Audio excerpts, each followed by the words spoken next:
Well, here we are. Only one question this month, and I take it as an inner prompting on something very dear to my heart.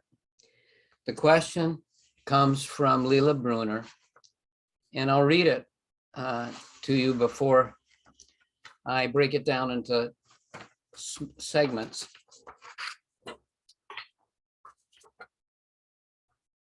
I have a question for you for the Zoom meeting. How can we, or even can we, jump off this wheel of life and death and not get caught up in Ender's net? Is total liberation from these cycles even possible? Does our individual horoscope hold the key? If service and surrender is the key, then what specific service? Well, I'll tell you why this is personal for me. It's really the only of ultimate importance to me of questions. And it was back in 2004. I was just getting ready to publish a bunch of books that I had written. And I already had a book in print called Between Astrologers and Clients. And my master spoke, Meher Baba spoke and told me, I need you to write this book on using astrology for spiritual advancement. And don't publish any other books until this is done. So it's been a long time coming. In 2004 is receded into most people's ancient history. But two astrologers that are famous and I'm very close to at the heart level have extracted a promise from me to get this book done before the end of this year. So it will happen. And the question that Leela asks is really the answer to the question of this book. You know, how do you use your chart to advance spiritually? But she's taken it to the ultimate conclusion. How do we get off the wheel of birth and death? Can astrology be of any help to this? So it was an inner prompting for me. I'm doing editing on the last chapter of the book now. And I'm going to present some of that material today. Of course, I was stunned when I got the question because it was like, how do I even approach this? You know, how much knowledge can I assume that people listening to this will have? And what would be interesting and what from my standpoint is honest, is completely truthful. As my friend Rick Levine has said, and I've quoted many times, in theory and practice are the same. In practice, they are not. So astrology can be just theory. You can have all these great ideas and reason things out and look at this, isn't this interesting? But unless you put what you know into practice in your life, what good did the knowledge do you? So I'm trying to present today the material that I have found to be intrinsically useful in climbing this ladder to ascend, to release yourself from the cycles of birth and death. I said I was going to break this question down into a few pieces. First of all, I'm saying some things that may sound far-flung or a byproduct of my study of philosophy or whatever, but I'm telling you what I know from my own experience. Number one, every birth chart is unique. just like every soul is unique. No soul is ever lost. Everybody is headed for enlightenment. The time that it takes to work out is great. As the scriptures tell us, the soul after reaching the human form takes 8,400,000 lifetimes. And my master Meher Baba verified that and says, yes, unless there's intervention. In other words, you will become God realized after taking 8,400,000 lifetimes, but there can be intervention. The process can be speeded up. The only way that I know for certain to speed it up is to have a master, a perfect master, who can direct the karma and make the process go quicker.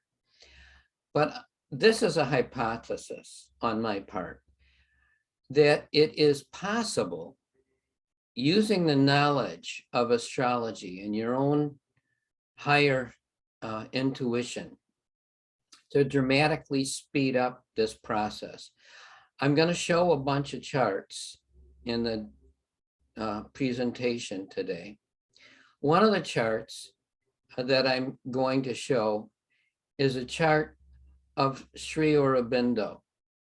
The reason that and every one of the charts is selected for a very specific reason, but I selected his chart because I have it from my master that he went all the way to the 6th plane of consciousness, the threshold of God realization, by himself without a master.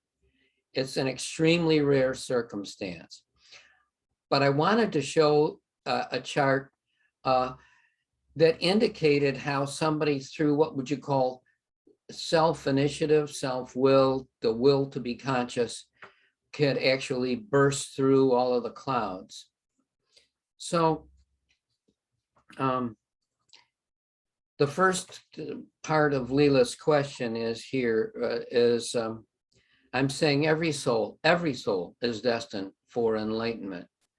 The other thing is does enlightenment exist? Well, it's like saying to somebody who's never been in love, true love actually exists.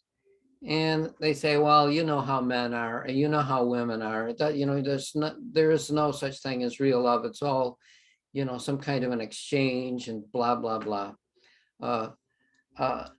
But once you have experienced love, even a little bit of it, you know, hey, that's real, that exists. And once you've experienced a little bit of divine knowledge, it's intoxicating. And you know that there is something beyond the finite. There's something beyond time and space. Now, just to jump forward, Leela says, you know, what is service?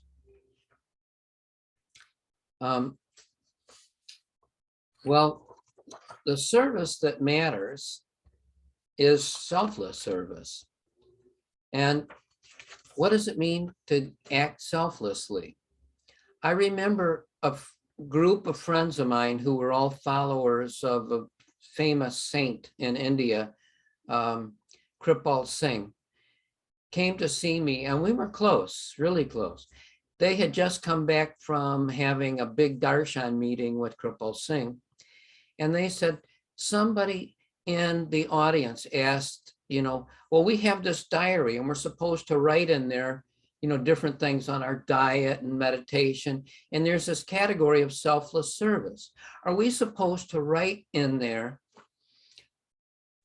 the things that we did that were selfless service, or the things that we didn't do that were selfless service?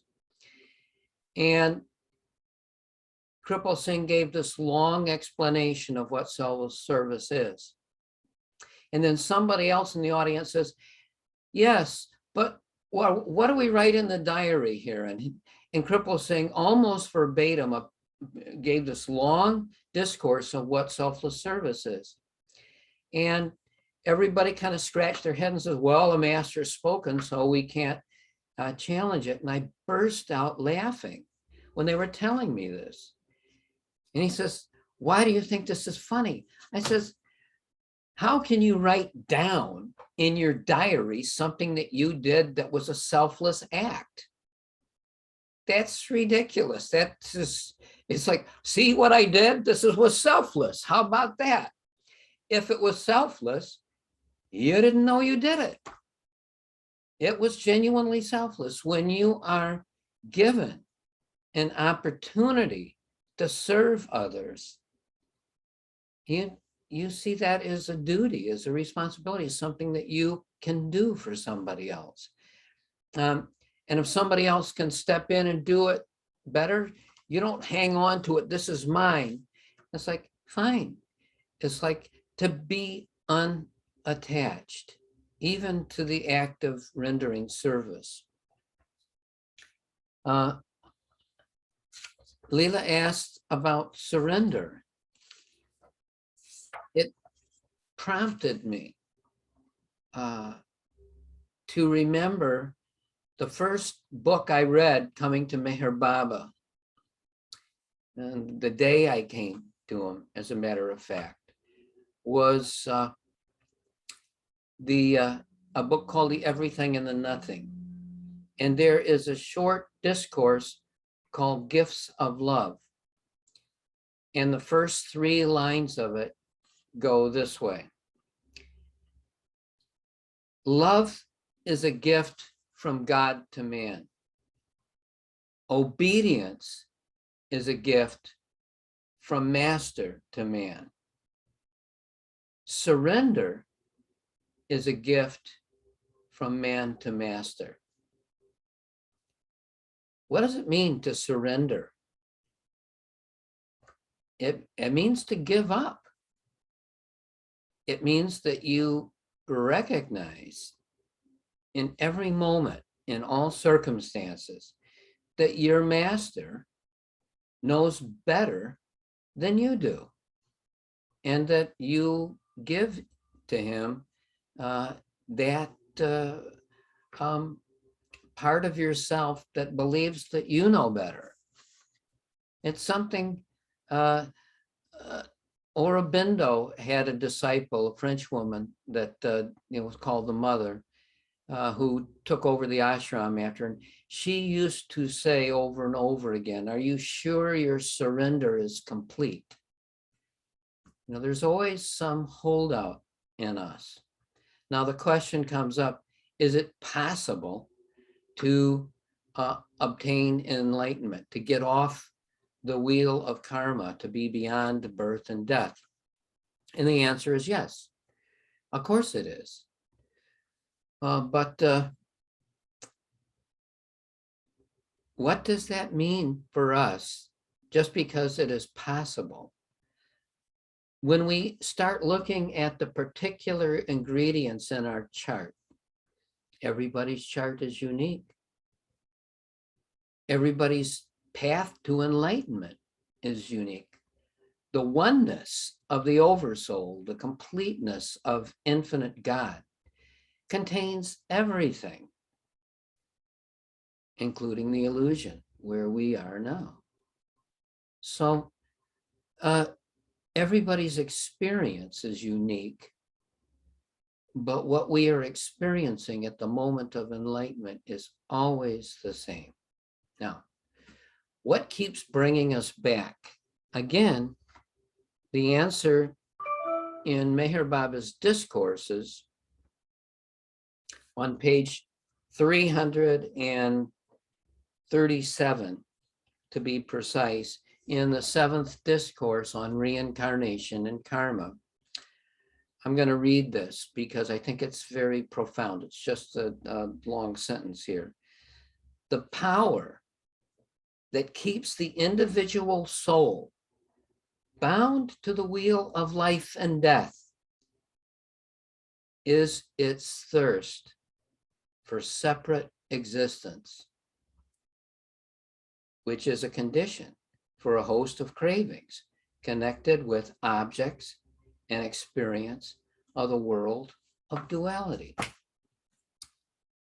So, as the Buddha says, obviously, hey, your desires create suffering. You extinguish the desire, you eliminate the suffering. The path to enlightenment, the Four Noble Truths that the Buddha gave out, basically one of renunciation, of detachment. But you know, all of us here have been surrounded by New Age people, probably most of our adult life, maybe like us, maybe Leela and I in our childhood as well. But the point is, lots of people talk about enlightenment this and, this and that and all of these experiences, and yet they keep coming back. It's very easy to construct a hypothetical reality, like the followers of a conspiracy theory, and live in that alternate reality without really getting immersed in the process, the slow steps of getting out. As Meher Baba said to his early disciples, the spiritual path goes from enthusiasm to indifference to despair. But in the depths of despair, something new can happen. Now, looking at the astrology chart, where do we automatically go? What do we think of as well? When I started doing astrology, I had already received a divine gift from God. And it was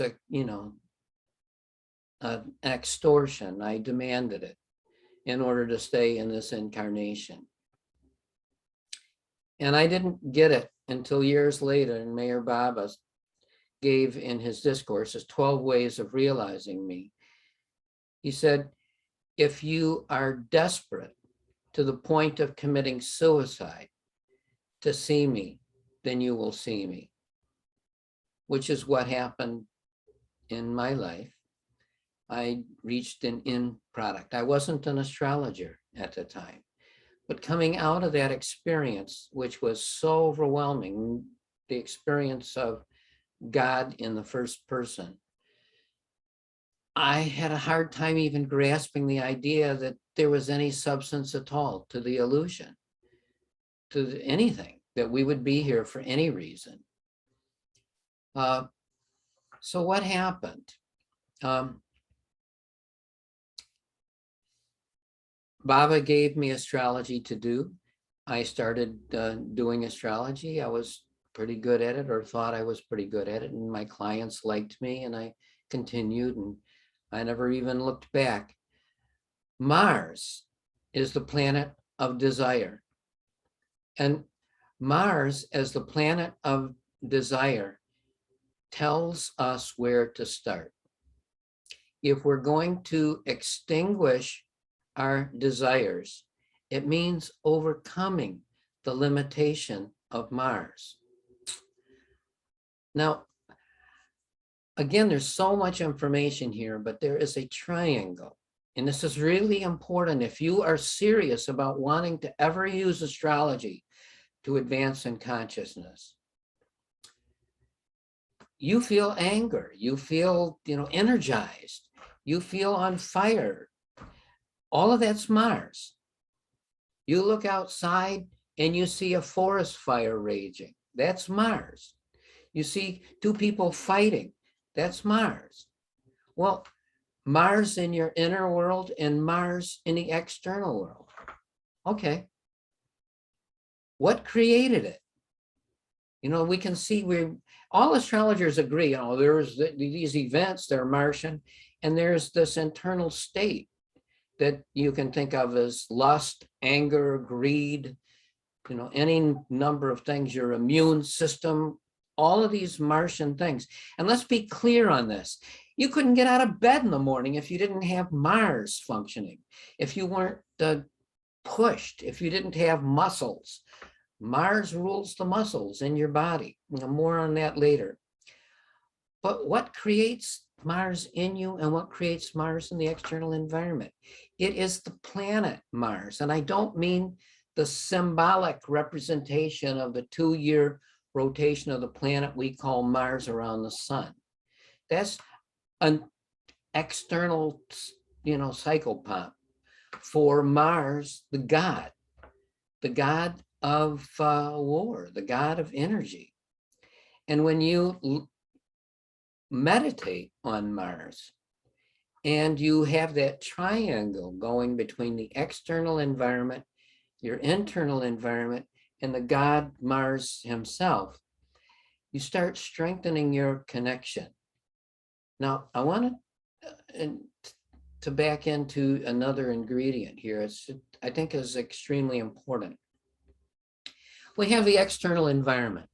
Things is like, oh, that's not me, that's my neighbor. Oh, God, that's a terrible thing that's happening to that squirrel out in the yard. A cat's eating it. It's like, and we see all of these things in our environment. Oh, that woman in Wisconsin won the lottery. It's like, oh, the happy day for her and all of this. Or anything and everything. We see the external environment, but we have internal thoughts that we identify with.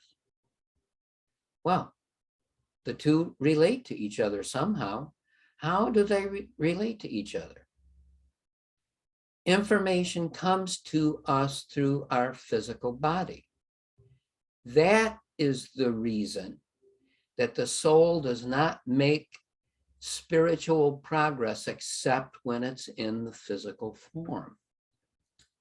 Now, we have a subtle body, we have a mental body, but the physical body is the key to unscrambling the duality of self and other. So there's school, all the yogic disciplines, and in other, Middle Eastern and Western cultures, there are things that sort of mirror the yoga disciplines of the physical body. But the point is, the reason that you want to get control of your physical body is to get control of your senses, and then to be able to withdraw your awareness from the senses, and then to go into meditation, concentration, samadhi, all of which is, the yogic path. And yes, there's all kinds of symbols in the chart that show this. But my point to you right now is that there is an importance to taking care of your physical body. You act out, you have behavior that creates karma. You have desires, which you can think of as a farmer planting seeds. And then you have karma that comes to you, things that you have to experience, which is the harvest. And people talk about karma as if it's something terrible. And you have experiences that you must go through while you're incarnate. The good experience as well as the bad experiences. When you have had a life of helping other people, that help comes back to you. So many times when you've been, what would you say, down on your luck, and things have happened in your life that made things lighter for you, you can think of as that's your good karma coming back to you. But good karma and bad karma always bind you. As the old saying in the scriptures go, you can be bound by chains of gold as well as by chains of steel. Now, we're going to talk on charts in a few minutes, but I'm just saying that you can look at the position of Mars in your chart, because that was the determining mental impression that turned into a desire that brought you back onto the planet. And if you manage your Mars, you will at least stop digging the hole deeper. Now, Mars has to do with many different things, due to the fire element and so on that we've been talking about. Saturn, the Lord of Karma, rules the root or Muladhara chakra in the physical form. And it has to do with survival. And if you are a true spiritual aspirant and you want the quickest path to God, you do not renounce your survival instincts. You just use them auspiciously and correctly, meaning that Mars is desire, Saturn is boundaries, establishing good boundaries in your life and having them function in such a way that you are relieved of the karmic responsibilities. You don't create new karma. It's a big topic. How do you develop what's called non-binding karma? It is an art form that your master can initiate you into. Looking at the sign for Mars as the coat that Mars wears when it takes incarnation in your life. The house of Mars is the area of activity that is likely to either get you in trouble or be the potency that gets you out of trouble. Looking at where Aries and Scorpio are in the chart are a key. You know, the Buddha said at the time of his enlightenment, there are two ways of achieving enlightenment. One is to follow the path of the Four Noble Truths, which we discussed a moment ago. The other is to understand the 12 nidanas. Well, we understand the 12 nidanas as the 12 signs of the zodiac. The more that you study the 12 signs of the zodiac and really understand them as a process, the closer you get to liberation. Ananda, perhaps the Buddha's closest disciple, said to him, "Oh, the 12 nidanas make perfect sense." And he says, "Don't think that way. It's very subtle and difficult to understand its true meaning." The first nidana is ignorance. And the sixth nidana is contact. And the eighth nidana is desire or craving. I'll simplify it. The Buddha basically said the ignorance and desire are the two things that keep bringing you back. So if you can eliminate the functioning or transform better the functioning of those two signs in your chart, you're on the road. Now, I'm going to take a moment and put up a couple of charts. There's so much theoretical information. Leela had mentioned in her longer email, I didn't read the whole email to you, about Michael Luton and the north and south node of the moon and aspects to them.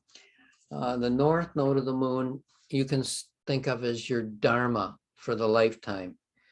And dharma is used in two senses, one by the Buddhists and one by the Hindus.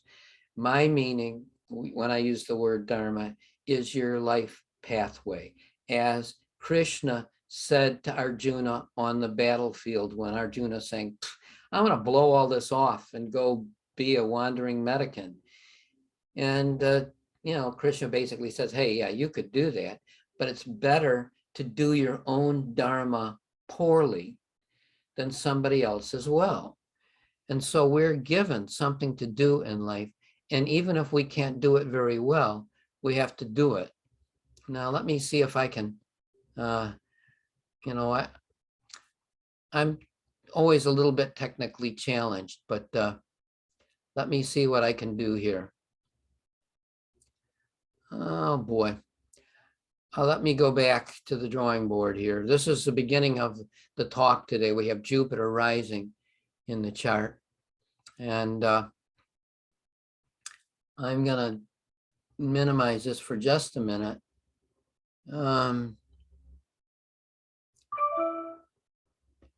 Let me see what we're doing here.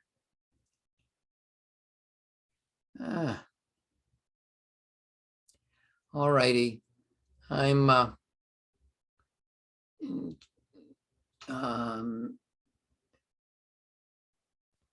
pulling up the chart of Jerry Garcia.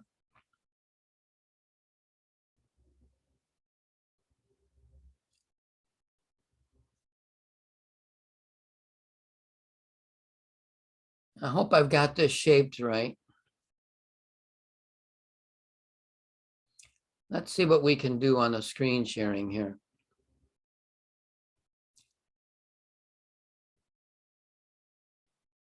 And Jerry Garcia is not thought of as a spiritual aspirant. People know him mostly as somebody who died of a drug overdose and was the lead guitarist for the Grateful Dead. He played live to more people than anybody had in recorded history up to the time of his death in '95. What most people don't know about Jerry Garcia is that he had a strong spiritual side of his nature that was what you would call unpresumptuous. He read the entire collected works of Inayat Khan, spent a long time in the woods by himself learning to perfect certain rhythms that were of the Sufi origin. So what do we see in his chart? Now, if you want to use your chart for spiritual development, what you would ordinarily always concentrate on is your first house, which is you, your physical body. Ninth house, which is your spiritual master, your higher mind. And the 12th house, which is the spiritual path.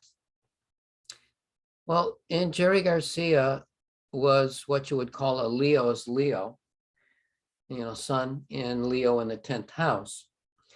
If you take the north node of the moon as being a dharma, what you need to do in life. And I wanted to say, I've read a lot of different reports and, talked to people who lived with him and spent a good deal of time studying his life.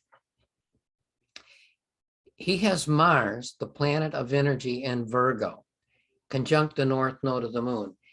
It suggests that his desire for perfection was what brought him back into this lifetime.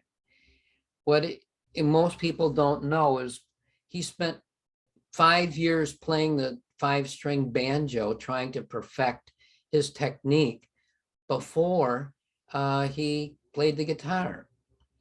And the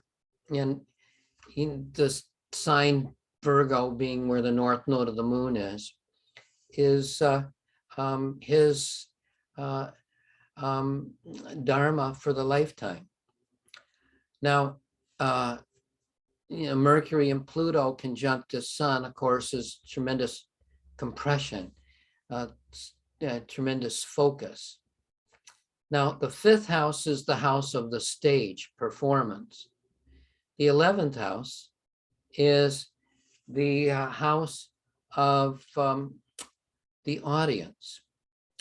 And Jerry Garcia made no breakdown, differentiation between the audience and himself as a performer. He always felt to be at one. Now you can see the ruler of his ascendant, Libra, focusing on others, conjunct the Jupiter at 11 Cancer in the 9th house. There's a strong impetus toward something higher, again, Cancer is a sign of nostalgia. He, more than any other person that you would consider a rock musician, brought country and Western traditional folk music into the mainstream. Bill Monroe, the founder of bluegrass music, was his personal hero. Again, the moon by aspect, the moon is the past, and the moon always shows in somebody's chart their connection with some past discipline, some past spiritual practice. And here, what is it? You know, the moon is an aspect to the sun and, you know, Mercury and Pluto, but also it's sextile Saturn and square Venus and Jupiter. Now, what does all this mean? Aspects from the moon to the sun always give tremendous strength in whatever you're doing. The sextile to Saturn shows some connection with the mental path, but Venus-Jupiter conjunction in aspect to the moon, and here is some very important because the moon rules the sign that they're in as well as the 10th house. It shows the path of love and the path of art. You know, the path of bhakti yoga has been historically in the West through art, literature, and music, which are all ingredients of upliftment of the human spirit.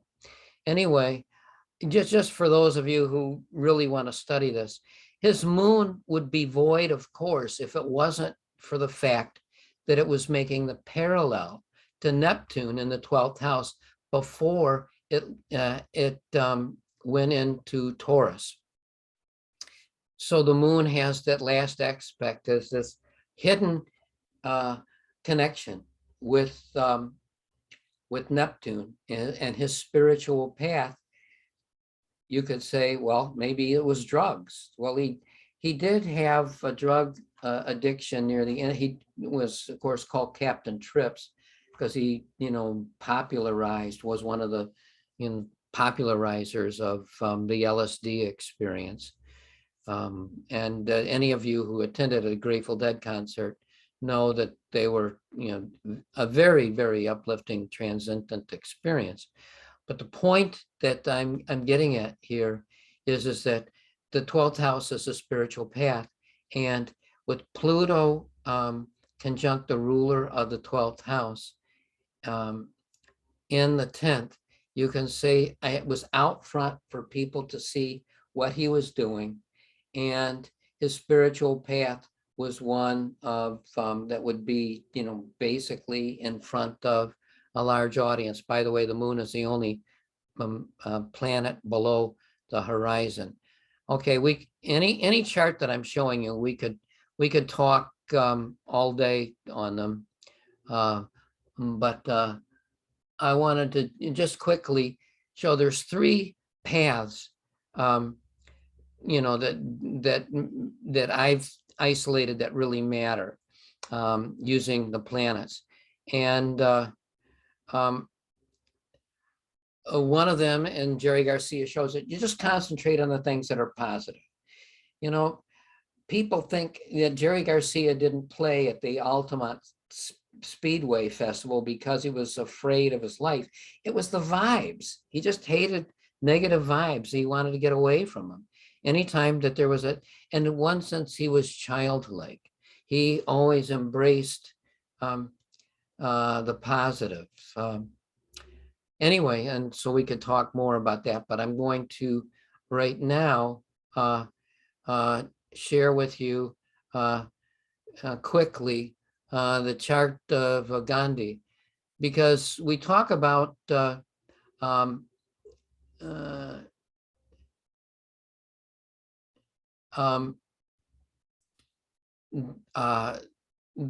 just embracing the good, Well, you can also go at it by embracing the bad, meaning looking at the bad as bad and trying to overcome it. And you're not going to find a more afflicted Mars, basically, than Gandhi's. He's in Scorpio, conjunct Venus, opposite Pluto and Jupiter, and squaring the moon. He's got a T-square involving 5 planets focused on the moon, and Mars being the recipient in the first house. The ruler of the first house is conjunct Mars, which is, somebody who is addicted to lust or something, the other Martian endeavor. Well, Gandhi made it pretty explicit in his autobiography. And when you read it, it's like painful watching all the stuff that he put himself through and taking a vow of celibacy and breaking it and making it again. And finally, having it stick. His tremendous desire to overcome his desire nature. Okay, well, how did he do that? That's shown in the chart as well. Looky here.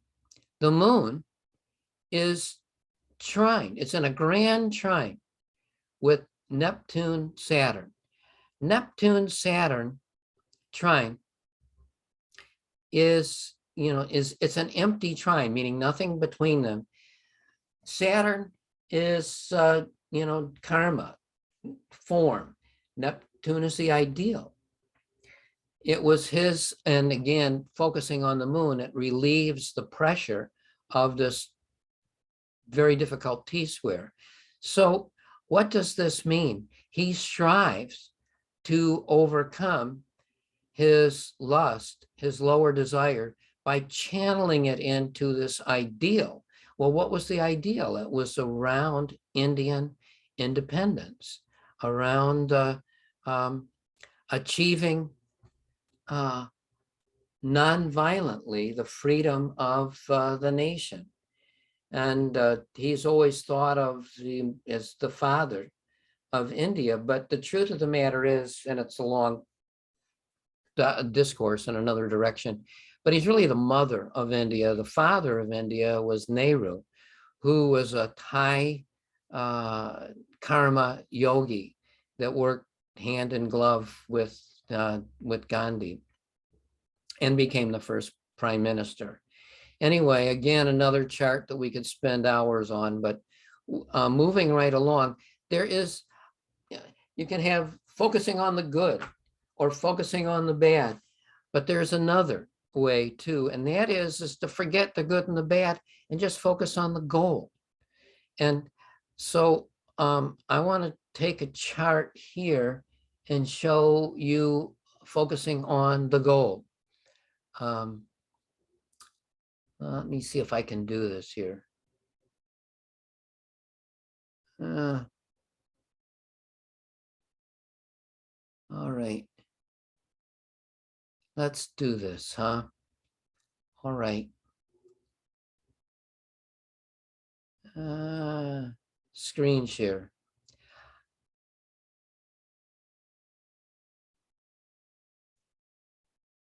Now, this is the chart of Paramahansa Yogananda. Now, in almost everybody in any spiritual circle has read the autobiography of a yogi. And if you've been interested, you read, Metaphysical Meditations and some of the other writings of the Self-Realization Fellowship, which he founded. Well, here is somebody who focused exclusively on the goal. Mars in Aries, ruling the 9th house, and Venus and Jupiter in fire signs as well, trine each other, and the moon in trine to Mercury.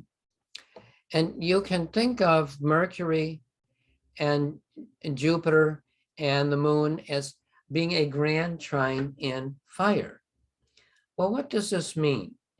It means that he was focused on something intensely. The moon is in the 12th house, the spiritual path. This strongly suggests many lifetimes on the spiritual path. The moon is the past, and the Mercury-Jupiter aspect of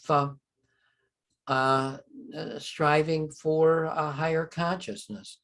Aspects between Mercury and Jupiter are always important, Jupiter being the higher mind, Mercury being the lower mind.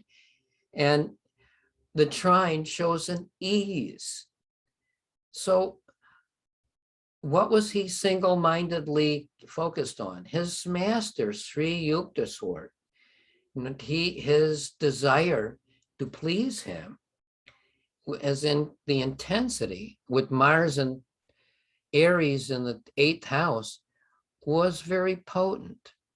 Now, he, like many people, at this, many great leaders were born at the time of Neptune-Pluto conjunction, which is almost 495-year cycle, almost 500-year cycle, demarcating an explosion of culture, change in culture, because Neptune is the planet of culture and Pluto is the planet of existence.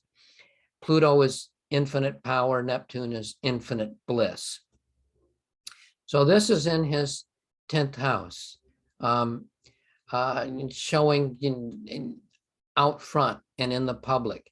Again, Mercury being important in the chart, and in trying to the moon and Jupiter, showing perhaps publishing and writing would be an important ingredient in his life. Now, again, we could, go through this, chapter and verse, but the north node of the moon in Taurus, in the 9th house, Taurus is amassing, creating something, holding something. Again, it is, in the 12 nidanas, the second nidanas, karma formation. So he ended up forming an organization that was worth like $10 million at the time of his death, the Self-Realization Fellowship, which wasn't meant to buy him a dozen Rolls Royces or to, have a home in Monte Carlo. It was to establish a foundation for his teaching, which was Kriya Yoga. And many people, great and small, people that we've heard of and people that almost nobody had heard of. I met a guy, I had a lot of clients in the Self-Realization Fellowship, and there was a monk there. I can't believe I'm telling you this. He was the only licensed vegetarian butcher in the country. And he had a job. It was his job. He chopped up meat for people and served it to them. Yet he was a strict vegetarian, but this was his dharma. This is what he did. I'm pointing this out in the sense that a lot of times we get rigid in our thinking about what a spiritual life might be. And as Vivekananda said, there's many roads up the mountain, but only one mountain. I can't let time run out without sharing this chart with you. Let me see what I can do to get this up. I want you to know that I'm not asleep at the wheel. I spend a good deal of time between our sessions trying to improve my ability on these, on visual presentations, on getting this stuff with Zoom correct. Zoom is very easy to operate except when you try to do something with it, in which case I seem to, be, the very humiliated by it. Anyway, this is the chart of Sri Aurobindo. And I'm going to just quickly share again, Saturn in Capricorn in the 6th house. He had in his teachings, in his school of yoga, and his founding of his ashram and all of his teachings, he stressed that enlightenment had to be achieved in the physical body. As I said earlier, he went all the way to the 6th plane without a spiritual master. And he came to Baba's secretary when he was near his physical demise and said, "You got to help me." And he says, "You have to go to Baba." And he went to Baba, and Baba gave him the final touch and released him. He was on the 6th plane for many, many years. But again, trine between the sun and the moon and Neptune, and the sun, Jupiter, very close to each other in the 1st house on his ascendant, a tremendous feeling of self-confidence. And he explored it completely on his own. And his ashram, Auroville, is still in existence today outside of the town of Chennai, which used to be called Mysore. I've been to Chennai, never been out to Auroville, but a good friend of mine is one of my closest friends is a disciple of his. Well, we have a few minutes left, and we could go off in 101 directions. I got other charts I could show you, but if you want to unmute yourself, that's okay, and you can ask questions. I'm sorry if I didn't cover the subject as thoroughly or in a way that was requested. I'm doing my best here. I'll go back to something earlier. Anybody can chime in if you want to ask something. But I would just say Indra's net is the net of illusion. And as I say, I try not to talk about anything that I don't have firsthand experience of. I have, with my own physical eyes, have seen Indra's net in its glory. And it is the matrix in which creation exists. Indra's net is composed of lines of time and space. Where they intersect is where a soul exists. And Saturn rules time and sound. Jupiter rules light and space. Together, their intersection, they create Indra's net. All of the other planets, the sun, the moon, Mercury, Venus, Mars, stand inside Indra's net. Uranus, Neptune, and Pluto are outside of that. They're beyond time and space, even though they manifest for us inside time and space.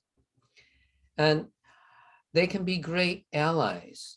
I'm, in my youth, back in my youth could be anything back into my 60s for this period of life. But, when I was in my early 20s, I started meditating on the planets and then dialoguing with them, conferring with them. And I made the mistake of conferring with Pluto before I had really sufficiently dealt with other things, Saturn and Jupiter, which is a big mistake.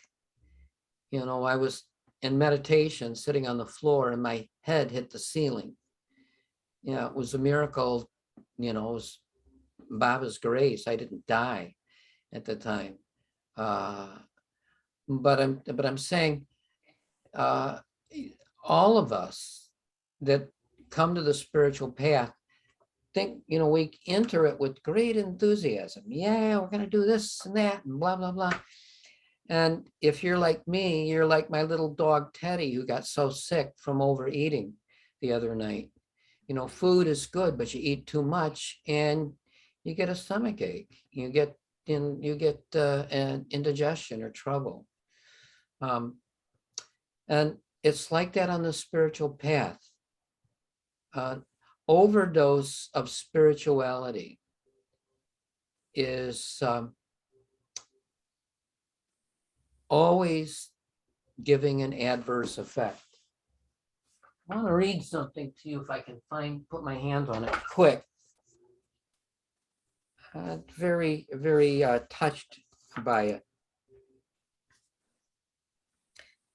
Time is an important factor in spiritual advancement, as it is in all material endeavors. When the master gives a spiritual push to the aspirant, he waits until the help thus given is completely assimilated by him.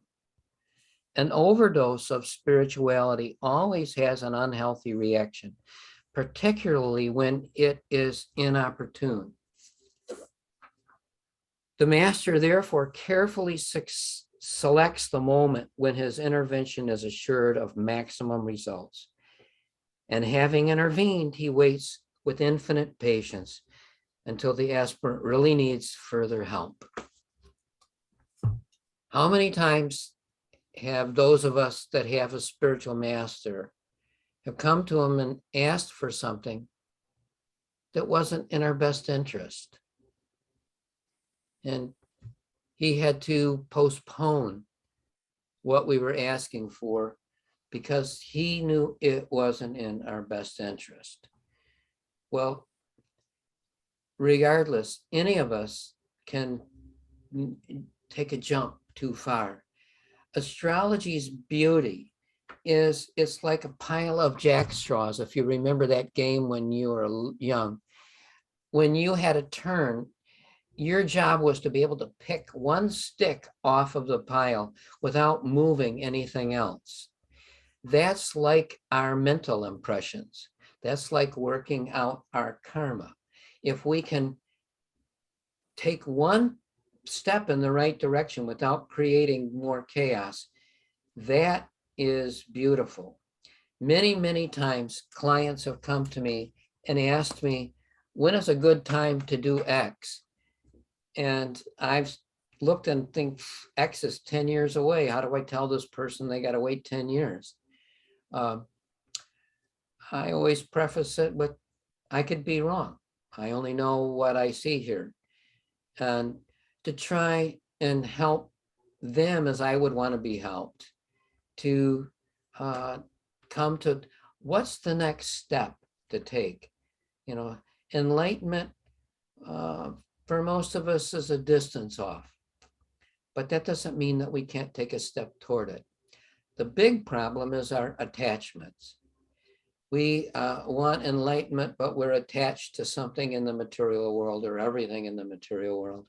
If you want the world and God, you don't make much progress with either.